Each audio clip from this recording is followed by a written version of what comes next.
There are stories buried so deep in the soil of this country that sunlight never touches them, stories so twisted, so quietly monstrous, that entire towns have pretended they never happened. One such story begins in the hollows of Appalachia, where the mountains swallow secrets like dry earth swallowing rain. It starts with a family no one remembers by name, a family that lived quietly, invisibly, on the edges of the map. Their home was nothing more than a weathered cabin, its timbers bowed under decades of wind and neglect. But inside, the walls witnessed things that should never have been spoken aloud. Theirs was a desire that defied the most basic moral law, a hunger that clawed at the blood itself, and from it emerged a child whose very existence would unsettle anyone who dared imagine it.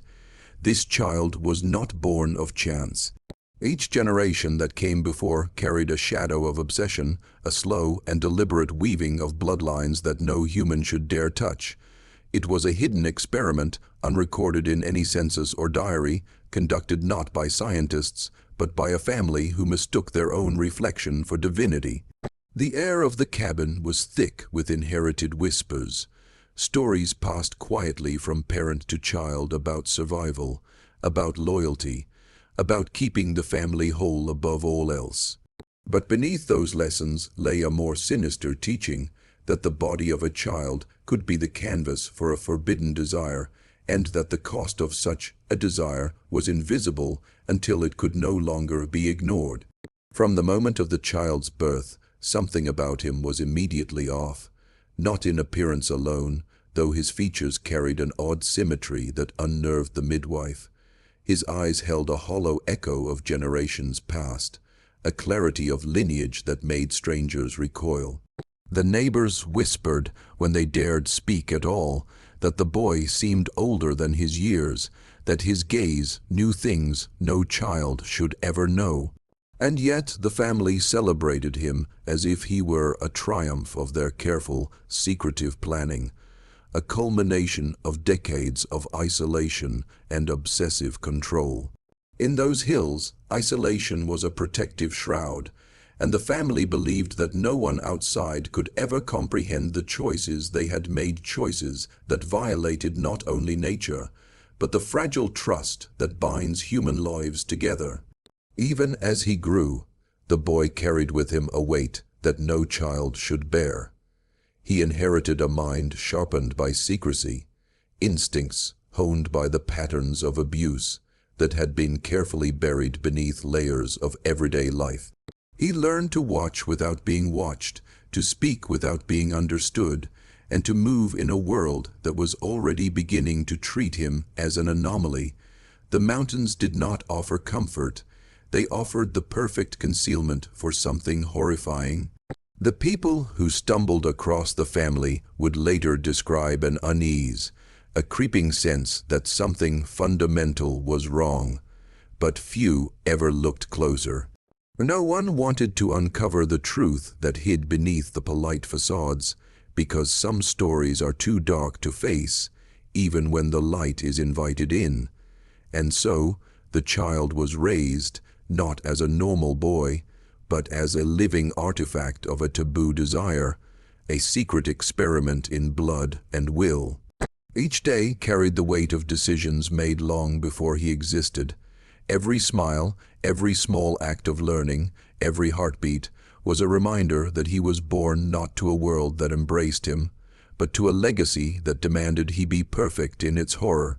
Those who might have intervened were repelled quietly, instinctively, by the truth they sensed yet could not name, and the mountains watched, silent witnesses to a story that would not stay buried forever. The family's obsession was not something they admitted in conversation. They never spoke of it in letters, never wrote it down in journals, at least none that survived. It existed instead in gestures, in patterns, in the meticulous ways one generation was made to meet the next. Every marriage, every pairing was calculated, guided by a quiet arithmetic of blood.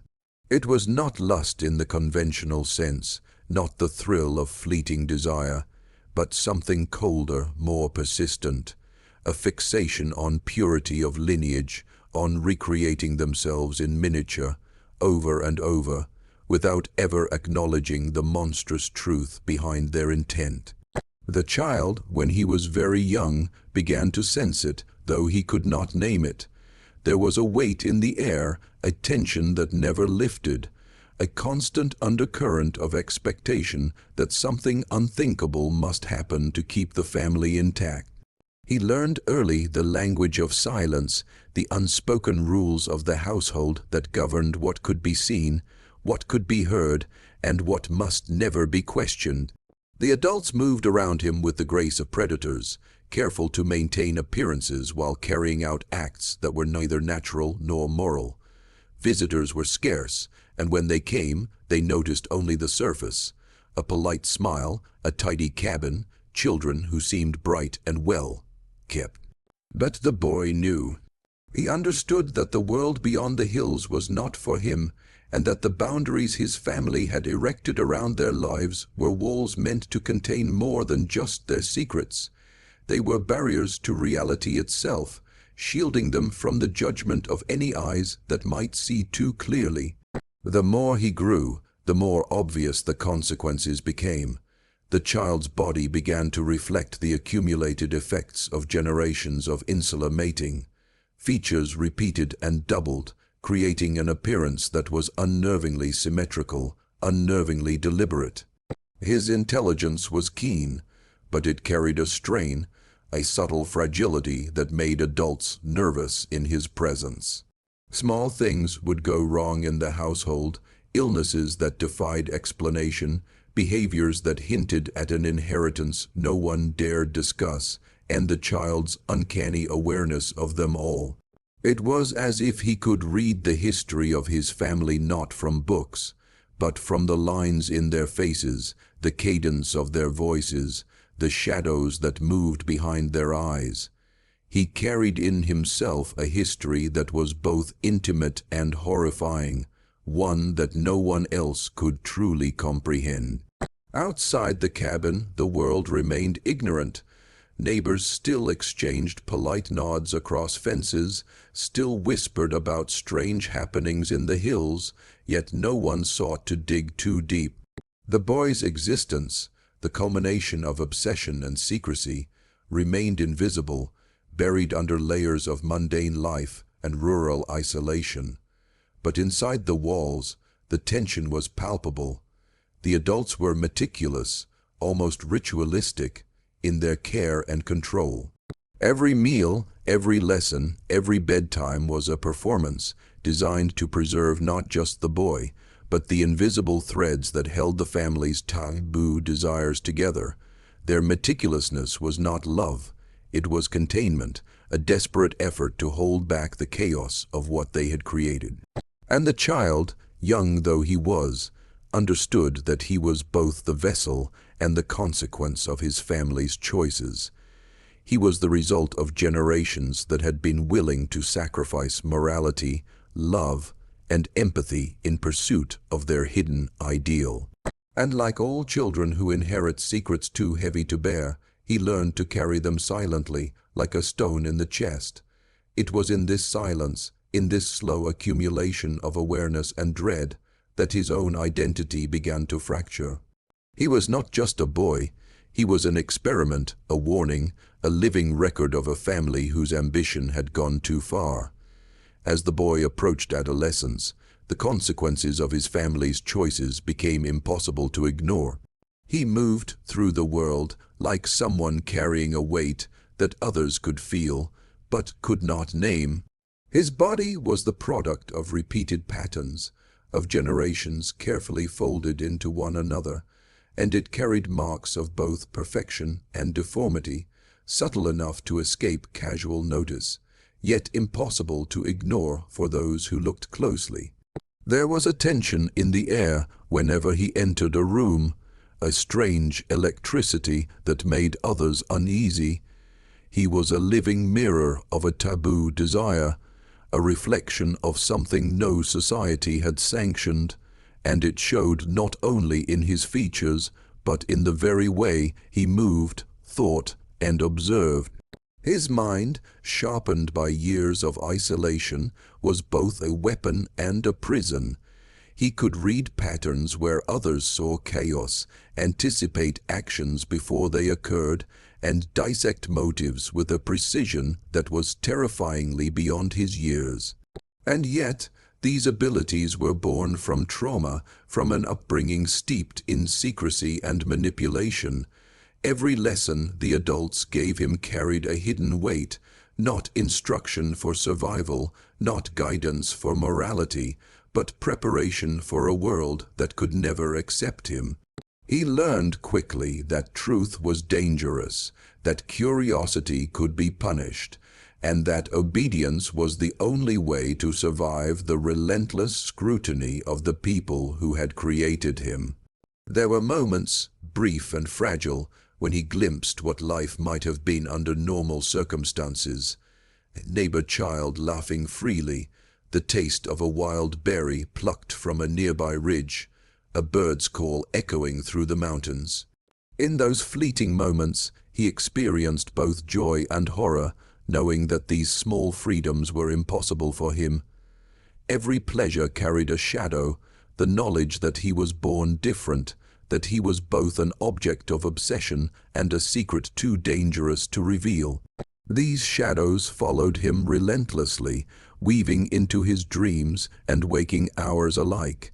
He grew accustomed to hiding his reactions, hiding his thoughts, hiding the very essence of himself to survive in a world that could never see him without recoiling.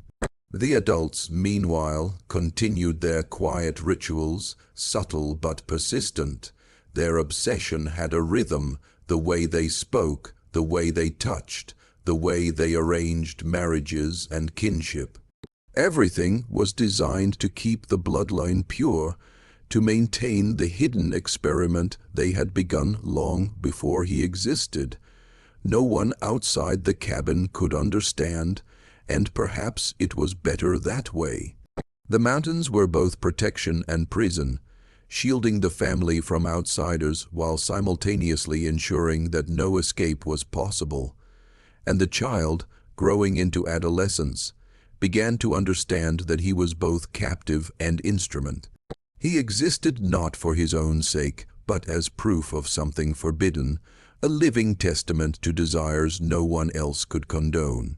At night, when the cabin was quiet and the wind rattled the boards, he would sometimes hear whispers, remnants of conversations not meant for him, the lingering echoes of past generations speaking across time.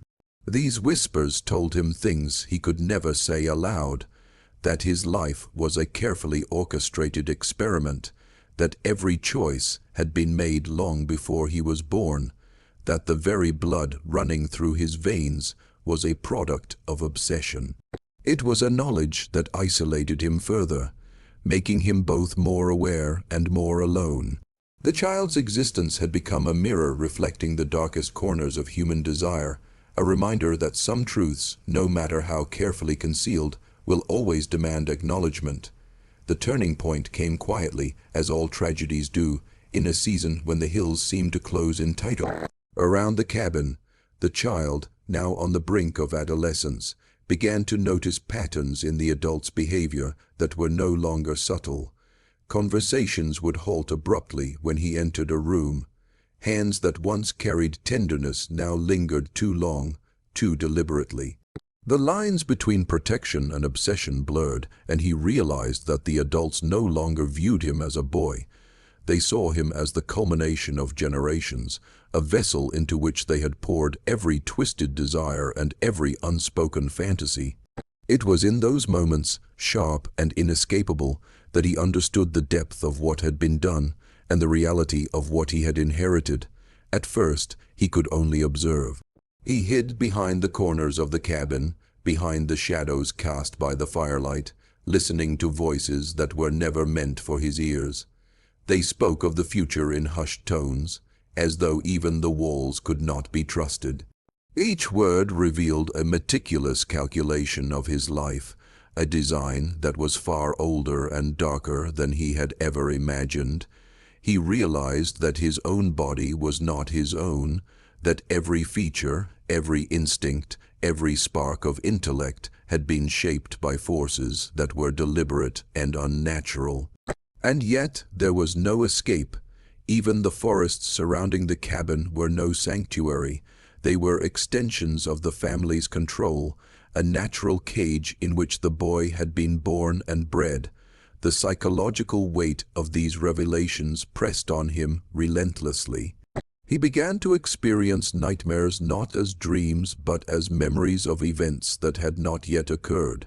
Faces of ancestors he had never met appeared in the dark corners of his mind, each one carrying the same cold expectation, the same unyielding obsession.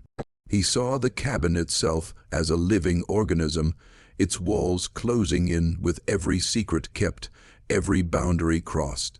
And in the silence, he could hear the soft, insistent hum of inevitability, that he was not merely a child, not merely a victim, but a continuation of something far older, something that refused to die quietly. Isolation became both punishment and shield. The boy withdrew from the few social interactions he was allowed, avoiding the fleeting kindness of neighbors and the curious glances of strangers. He knew that exposure could unravel the fragile veil of secrecy his family had maintained, and he understood that the consequences would not just be personal, they would be generational. He was a living record of a taboo, an embodiment of a desire too shameful to speak aloud, and he carried the weight of that truth in every step, in every glance, in every word left unspoken. By now, the child had begun to understand the power of knowledge. He realized that his awareness made him both dangerous and vulnerable. If he revealed what he knew, the entire structure of the family, the very history they had tried to erase, could collapse. And yet, to remain silent was to surrender entirely to the design imposed upon him. The tension was unbearable, a quiet horror that seeped into every corner of his existence. He learned to navigate it with precision, listening when he must, speaking when he must, watching always. In this way, he became both participant and observer, the heir not only of blood but of secrecy, and perhaps of an inevitability that no one, not even he, could escape. By the time he was in his mid-teens, the consequences of generations of insular obsession were undeniable. His body, mind, and very presence had become a manifestation of the family's relentless fixation. It was no longer a matter of subtle unease. The cabin itself seemed to pulse with expectation, as if every floorboard, every beam, had been waiting for this moment for decades. The adults treated him differently now, less like a child, more like an artifact, an object to be preserved, perfected, and controlled. Every glance, every word, every small touch was weighted with significance, carrying both praise and warning. And he, acutely aware of the gravity of his own existence, moved carefully through a world constructed entirely around the dark intentions of others. It was at this stage that the boy began to understand the true nature of the desire that had produced him. Not merely a genetic curiosity or a fixation on appearance, it was something deeper, a compulsion to perpetuate the family's obsession, to fold blood into blood until the origin of sin was impossible to trace. The adults spoke less of morality, more of survival, of loyalty, of the sacred duty to maintain the line. And in this way, the child became both witness and participant, the unknowing executor of plans he could never consent to, yet could not escape. Every action was observed, every reaction recorded, every mistake noted. In that cabin, normal childhood curiosity became dangerous, innocence became suspect, and the very act of breathing was a negotiation with a family whose love was inseparable from obsession. It is difficult to describe the psychological weight of knowing that your life is not your own. The boy carried it like a stone in his chest, heavy and unyielding, pressing him down with every passing day. He learned to cloak his emotions, to disguise fear as compliance, to smile when the situation demanded it, and to retreat into shadows when it did not. The adults believed he did not understand, that he was naive, malleable, unformed. But in truth, he observed, catalogued, and remembered everything. He saw the patterns in the conversations, the rhythm of the daily rituals, the deliberate manipulation of his thoughts and desires. And with every passing year, he internalized one immutable fact.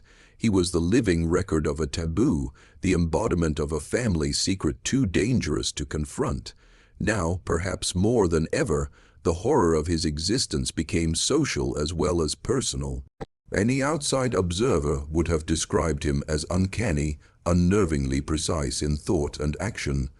Strangers noted something almost imperceptible in his behavior, a sharpness of gaze, an unrelenting stillness, a quiet sense that he knew far more than a boy should. Neighbors whispered, but never confronted, afraid that even the act of questioning could stir a truth too dark to endure. And in this isolation, he began to understand a terrifying duality. He was both monster and victim, the product of desire he had never expressed, yet a being compelled to embody it fully. If you're still watching, you're already braver than most. Tell us in the comments, what would you have done if this was your bloodline?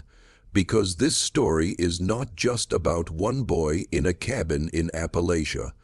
It's about what happens when generations bend morality to desire, and the cost is paid not by the guilty, but by the ones born into it.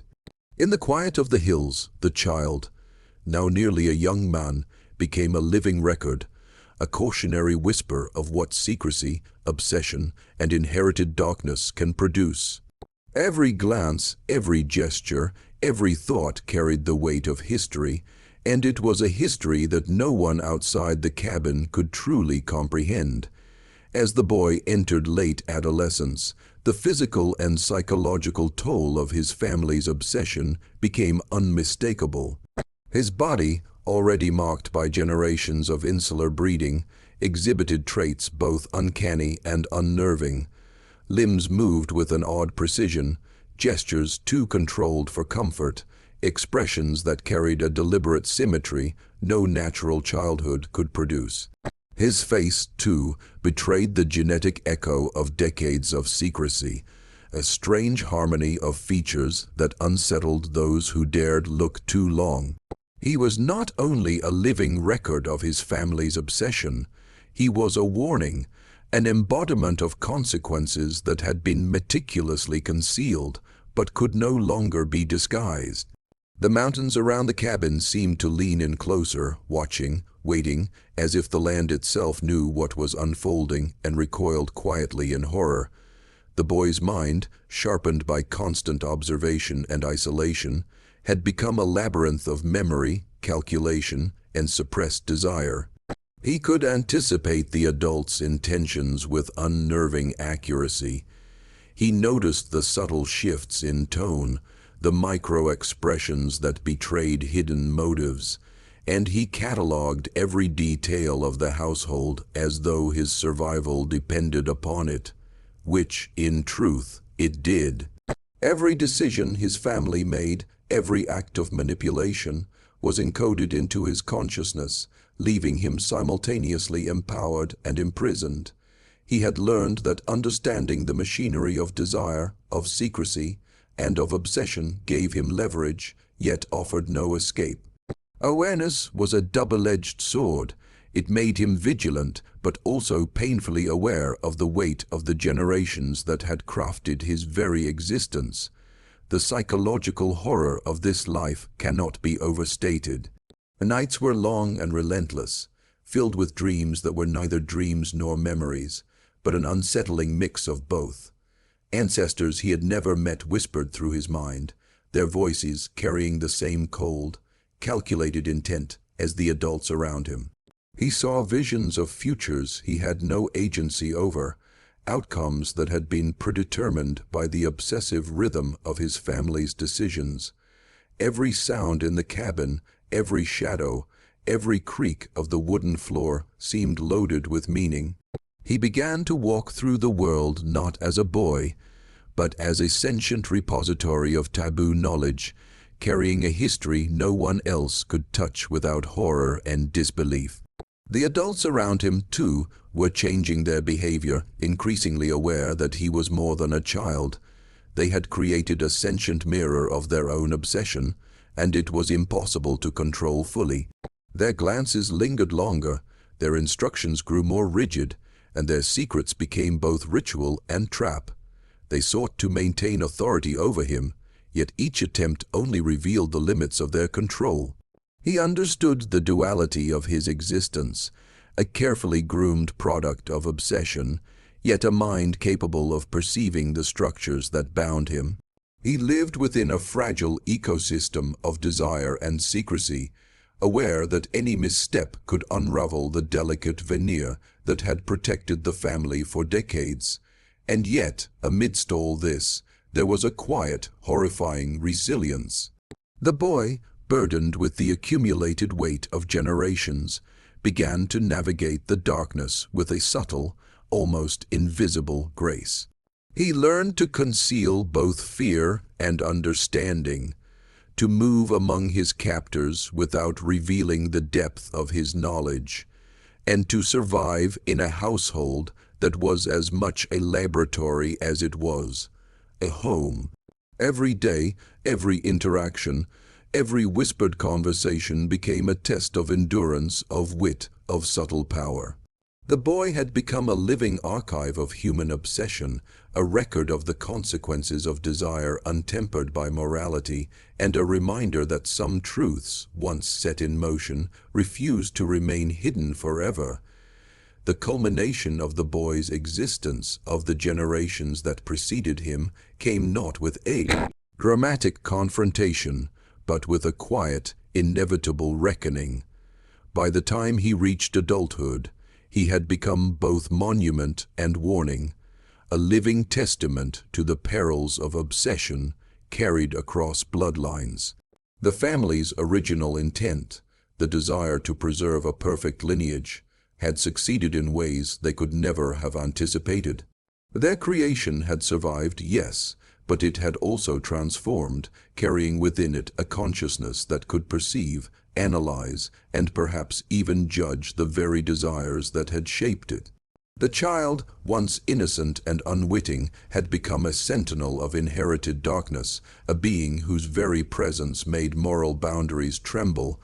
Isolation, secrecy, and the meticulous control of the adults had shaped him, yet they had also failed to contain him fully. He had learned the rhythm of the household, the patterns of thought and expectation, and he had internalized them not to obey blindly, but to navigate, to survive, and to endure. He carried the weight of generations, a living archive of sins no one else could see or name. And in the stillness of the Appalachian hills, where the wind whispered through the trees like the faint echo of voices long gone, he began to understand the true horror of what it meant to be born of a taboo desire. He was at once victim, product, and observer, and his knowledge was a burden heavier than any physical weight he could bear. The adults, their obsession spent and crystallized in his very being, eventually began to fade, their influence waning with the inevitability of time. And yet, the legacy they had constructed remained indelible. The boy, now a man shaped by secrecy, fear, and calculated desire, carried within him not just his own life, but the echo of countless others who had been complicit in the creation of his existence. Every choice he would make, every relationship he would forge, every step into the outside world would carry the invisible imprint of the past. He had been born from an unthinkable desire, yet he had survived it, and in surviving, he had become the keeper of a family history too monstrous to share, too haunting to forget. And so the story concludes. though not with resolution or justice. There is no redemption here, no neat moral, only the enduring truth that some human obsessions, when left unchecked, can carve themselves into the very flesh of the next generation. The boy, the product of generations of insular desire, stands as a reminder that darkness can be inherited, that silence can be complicit, and that some truths are so deeply buried they can survive centuries, waiting for eyes bold or foolish enough to uncover them. In the stillness of the hills, the cabin remains, the bloodline endures, and the shadow of forbidden desire stretches far beyond the walls that once contained it. He is living proof that the consequences of obsession cannot be escaped. And the world, however unaware, carries a fragment of his story with it, hidden in plain sight, like a wound no one dares touch, like a history too terrible to be fully told. Some secrets, after all, refuse to die quietly.